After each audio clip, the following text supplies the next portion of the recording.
The algebra of functions. Find what the objectives here. We're going to find the sum, the difference, the product, and the quotient of two functions, and we're going to determine the domains of the resulting functions. We're going to find the difference, quotient of the function. So when we do this, as you see here, some functions are given to you. It says that if we have a function called g and f, so it's the name of the function, right? And we take them and we add them together, then that means I get f of x plus g of x. Okay, and we're going to do the same. We're going to find the difference, multiplication, the product, and the quotient division. Now, when we do division, whatever's in the denominator, it cannot equal 0. So if we flip the order and we said g of x over f of x, then f of x wouldn't equal 0. So just remember, the denominator here cannot equal 0. So we're giving f of x is equal to x plus 1, and g of x is equal to the square root of x plus 3. So let's talk about this. Before we start doing all this, in this particular question, it's not asking for the domain, but I want to start addressing it now. So whenever we look at it, if you'll look at the original functions, f of x is a polynomial, right? It's just a simple x plus 1. There is no restrictions because whatever I plug in x here, I'm going to yield a real number. So the domain here for just the original is going to be all real numbers, which means negative infinity to positive infinity. Doesn't matter, I plug in. However, the g of x function, we have a square root. It's an even root. So this means we have a restriction. If it was a cube root or the fifth root, that's an odd root, then there is no restrictions. So let's talk about that. What do I mean by this? Even root.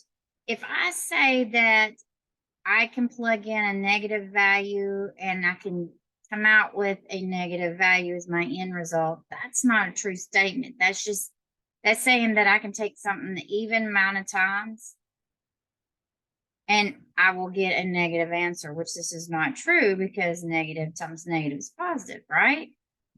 So whenever we have an even root,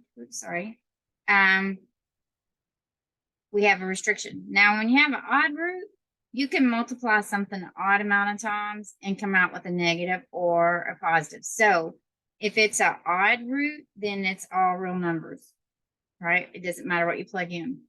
So what we're going to do is we're going to focus on what's the radicand, what's inside that root.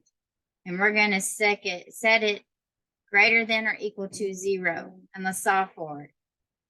So when I solve for it, this tells me x has to be all values either greater than or equal to -3, meaning I can plug in -3, right, and get 0 because square root of 0 is just 0. That works. I can plug in -2. I can plug in 10, whatever it may be. But just remember, when we go to the number line, it's going to be all values equal to -3 and bigger. So looking at that, I'm going to go ahead and write my domain for it. So when I write my domain for this one, it's going to be a bracket on -3, because I can include it, out to positive infinity, put a parenthesis there. So those are my domains. So those will be important when we do the composite, the complete answer. So our first one said take f and add it to g. So take the f function and add it to the g function. So my f function is x plus 1. My g function is square root of x plus 3. When we add them together, there is no like terms. There's no way to go any further. We are done. We cannot simplify it. So our restrictions on this here, if I was to ask what's the domain for the composite, right, for this this two functions put together, my composite, I would have to use the domain of -3 to infinity. because any part of this function is not real, it's going to cause a restriction. So that's the one I use. It said, well, what if you took the f function plus the g function and we let x equal 6? So what we could do is we can take this, and everywhere I see x, let's plug in 6. 6 plus 1 is 7, plus 6 plus 3 is 9. Now I got 7 plus square root of 9 is 3. So I got 10 is my answer. So this gives me 10. Now it said, well, what if f plus g and x is equal to -4? So what I'm going to get is -4 plus 1 plus -4 plus 3. Well, we already know that we cannot use -4 because of this restriction here. However, let's check it out. -4 plus 1 gives me -3 plus the square root of -1. Square root of -1 is a imaginary number. It's not real. So let's look what they gave us here. So we must first determine that whether f -4 it can be used. Well, it can't, because the domain has restricted it in the original part. So it's going to tell us this one doesn't exist because it's imaginary. So now it says if f and g are functions, then the domain of the functions of f plus g, f minus g, f of g is the intersection of the domain of f and the domain of g. The domain of f divides g is also the intersection of the domains of f and g, and the exclusion of the values, the denominator cannot equal 0. So now let's take a new function and let's try it. It says that we have f of x as equal to x squared minus 4, and g of x is equal to x plus 2. And they said, let's find all values, and they want to find the domains for them. And I apologize, on the previous example, they didn't do every one of these functions, just did the plus. So I kind of want to go back to those here in a minute. Let's just do these. Let's start them. So if I have f plus g, then that means I have x squared minus 4 plus x plus 2 and put together like terms, which is my constant. So now I have x squared plus x minus 2. So that's this one. And in these two here, if you notice, the domains are all real numbers. There's no restrictions. Let's do the f minus. Well, when we do the f minus g, we need to put g in parentheses, because remember, negative sign changes everything. A positive doesn't change it, but the negatives do. So now I got x squared minus 4 minus x minus 2, put together are like terms, and we get -6. So there is my f minus g. Let's do our f times g. So we're going to use you can use the distributed or the full method. So I got x squared times x, which is x cubed. X squared plus or times positive 2 is 2x. -4 times positive x. -4 times positive 2. And then put it together are like terms. Yeah, it should be a -2x. And that's our multiplication. Now our division, we have x squared minus 4 over x plus 2. The restrictions on this is x cannot equal -2. Because how I know that is take whatever's in the denominator. Take whatever's in the denominator. Set it not equal to 0, solve. So I know that if x equals -2 in this function here, then we're not going to yield a real number, and we're going to have those restrictions there. Okay. So here we go. We did the math already. And we found our restrictions. And we can, finish it up. My apologies. I did not finish it up. We do have that restriction. If it asks for the domain, we know that the domain would have been,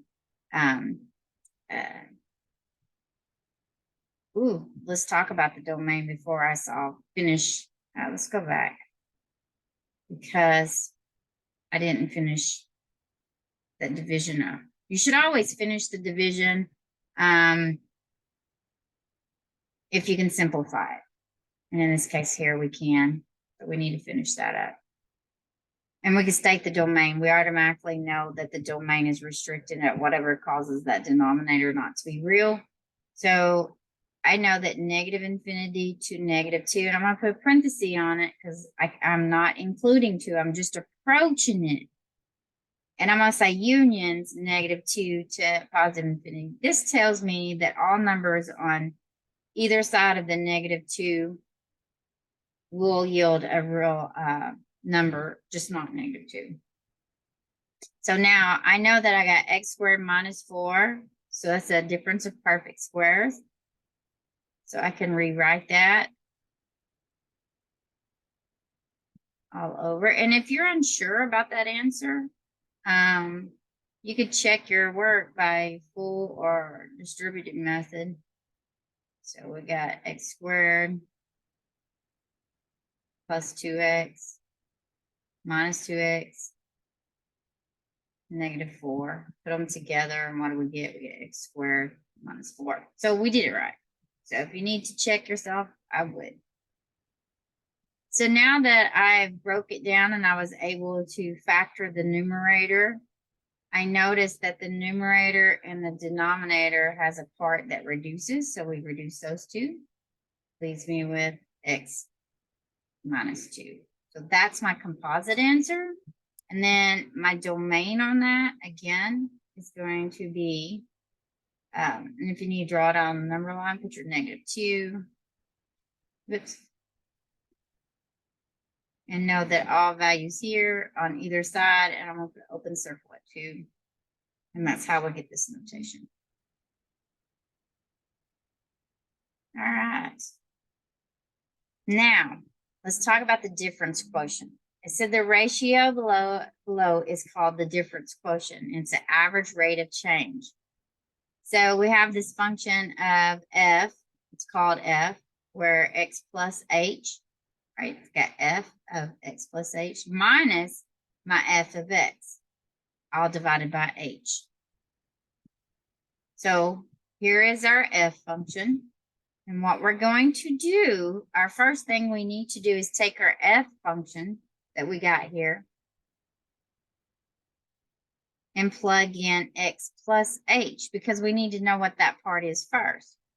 So I'm going to take my function, and everywhere I see x, I'm going to plug in x plus h, distribute, and if you can, combine any like terms. In this case, we can't. So now, as you see, we have, and they wrote it out like this too. This here is my f of x function, and then here's your f of x function. Okay, so we plugged it in, and now I get this part. This next part, I'm going to distribute this negative sign to everything of the f of x, and negative times positive is negative, and then negative times negative gave me this positive. So now that I have that, let me clean this up a little bit.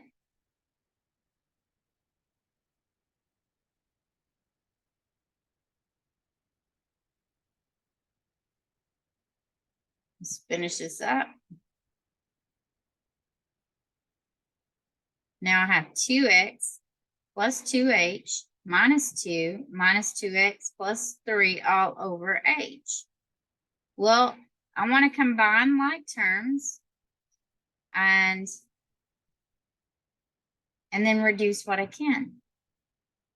So I got, let's go ahead and clean this up first. I got 2x here minus 2x. Well, that canceled out. And then that leaves me with -2. So the 2x, I'm just going to rewrite it. 2x minus 2. And then I got -2 plus 3, all plus that 2h. So all I did was just put my like terms together so I could see it. These canceled out. This left me with 1. So what I have now, I left something out of this. Look, even it happened here. It was left out right there. If your original function will reduce out, then we know we've done something wrong, right? And I kept noticing that 3 didn't factor out, so I thought that was kind of odd. So if you notice, it is missing. And let's write it out. So what do we have? -3. And actually, it was a typo on their end. They wrote 2 or typed 2 instead of 3. All right. Now let's go back. I'm going to put my 2x minus 2x, my -3 plus my 3, and then bring down the plus 2h, all divided by h. And again, I noticed that my original 2x canceled and my 3 canceled. So I did it right. That leaves me with 2h over h, and the h is reduced, leaves me with 2 as my answer.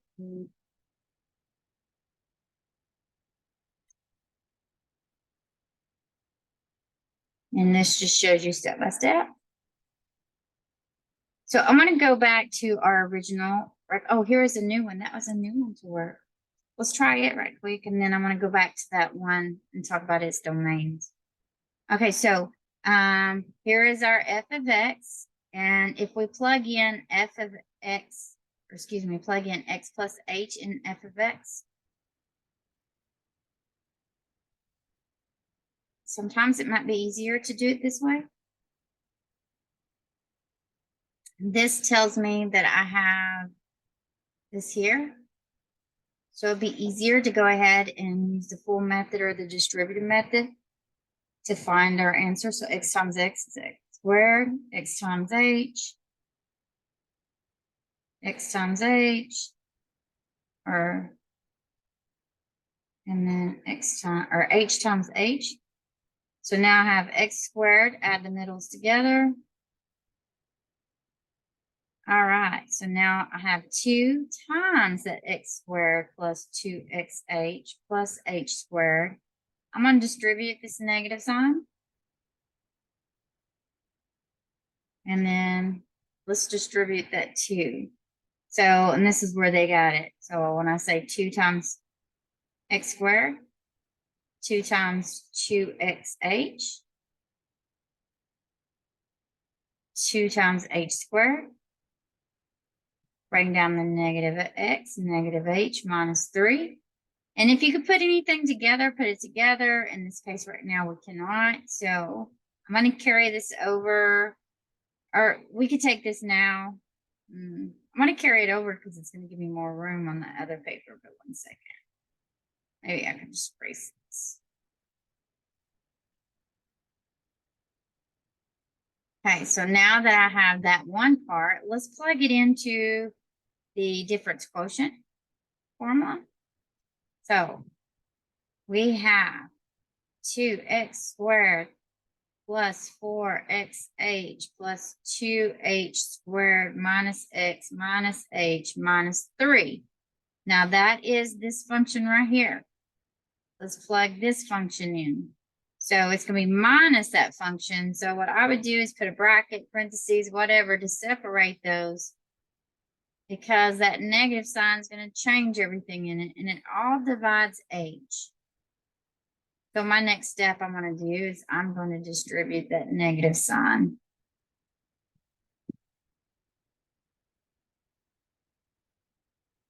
This negative sign everywhere.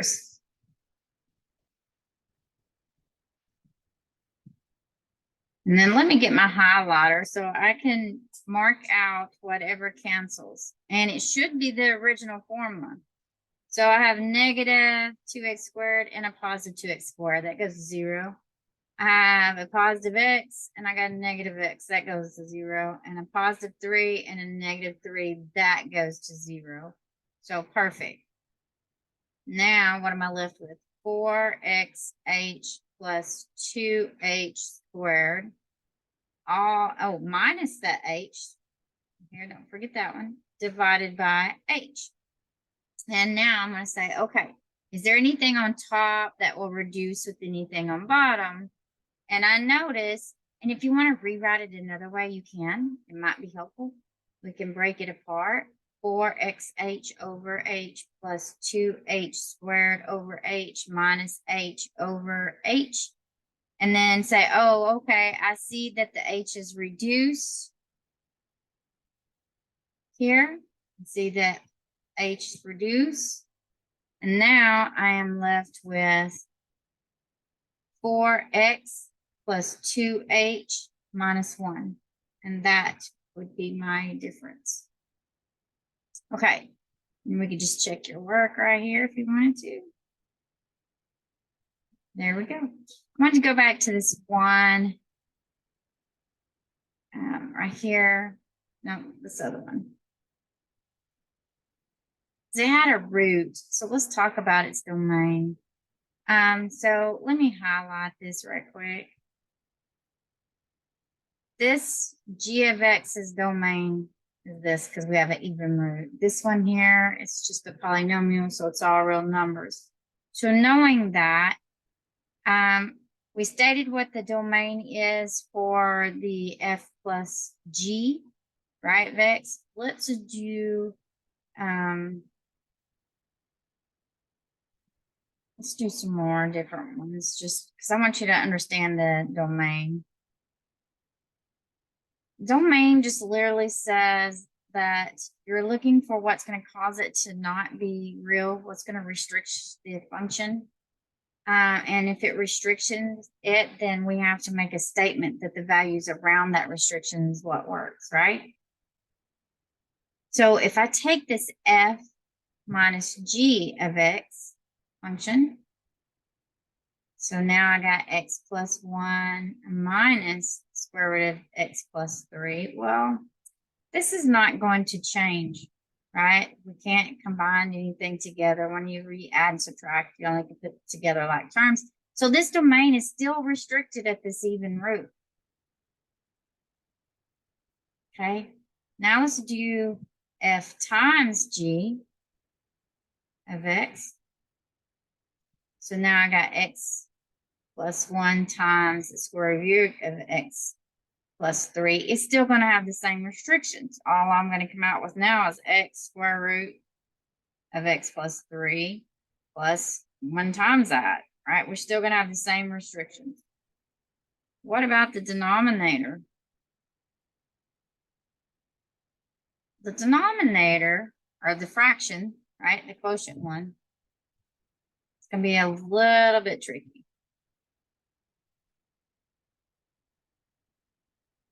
So now I got f divides g, x plus 1 over the square root of x plus 3.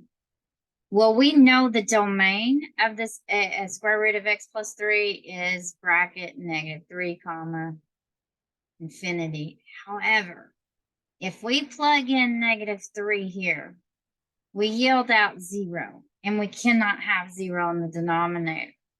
So this domain restriction is going to be at open, right? Open at -3. It's going to be a parentheses, meaning it's going to approach it, but it will not equal it. So that domain has a different notation. What if it was g divided by f? Well, then that means we got the square root in the numerator, and then we got x plus 1 in the denominator. So, oh my, we have something else going on here. So let's erase this right here and make some room. What do we got going on? Well, we still got the even root. The even root still has its restriction of -3 to infinity. But in the denominator, we have x plus 1. So we need to figure out what x cannot equal. So we subtract. We got x cannot equal -1. So we have more restrictions going on. So if I draw the number line out, I know that the root gave me this restriction, right? However, this gave me a whole new restriction, which fell on this side of that -3. So what now our answer is going to change. No longer allow a -3 to play in there unless we say -3 comma to -1 and put parentheses on both of them and say it unions -1 to infinity. This just tells me that it's not going to equal -3. It's not going to equal -1, -1. So basically, oh, my apologies. Yes. It can, okay, so let me backtrack. I'll put it all together and sometimes that makes, let's graph this a little differently because there is still part of that, the reason why we didn't use the negative infinity. Okay. If I was to take this bracket, -3,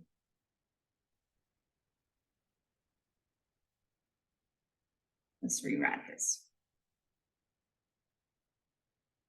and put it on the number line. This is what I get.